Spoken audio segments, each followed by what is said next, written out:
ဒါကဘသူလေးလဲဆိုတာသိကြလားဗီဒီယိုကိုစက်မကြည့်သေးပဲကွန်မန့်မှာဘသူလဲဆိုတာကိုမှန်အောင်ခံမှန်းနိုင်ပါမလား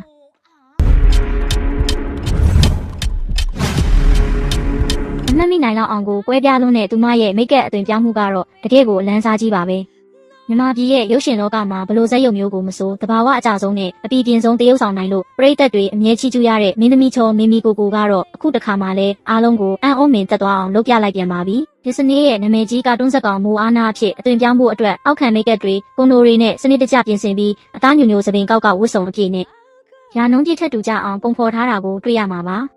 မိတ်ကပ်ပညာရှင်ရဲ့လက်ရမြောက်မှုတွေမကပဲမင်းမီကိုရဲ့စူးရှားတဲ့မျက်ဝန်းတွေရဲရင်တက်ကြွတဲ့တရုတ်ဆောင်ချက်အမူအရာတွေပေါင်းစပ်လိုက်တဲ့အခါကာတွန်းလေးကမိုးအားနာအပြင်ဘက်ကိုတကယ်ထွက်လာသလားလို့ထင်မှတ်ရလောက်အောင်ကိုစွမ်းဆောင်နိုင်ခဲ့ပါတယ်။ဒါဟာတကယ်အမှုပညာရှင်စစ်တယောက်ရဲ့ပါရမီနဲ့စူးစမ်းအားထုတ်မှုပဲဖြစ်ပါတယ်။ကာရိုက်တာတိုင်းမှာဆရာကြလွန်းတဲ့မင်းမီကိုရဲ့ဒီအမိုက်စားအသွင်ပြင်လေးကပရိသတ်ကြီးတို့ဗီဒီယိုအစမှာခံမှန်းခဲ့တဲ့သူနဲ့ထပ်တူကြရဲ့လား။မင်းမီကိုရဲ့တရုတ်ဆောင်ချက်တွေကိုချစ်တယ်ဆိုရင်တော့အသေးလေးတွေပေးပြီးဗီဒီယိုလေးကို share သွားဖို့မမေ့နဲ့ဦးနော်။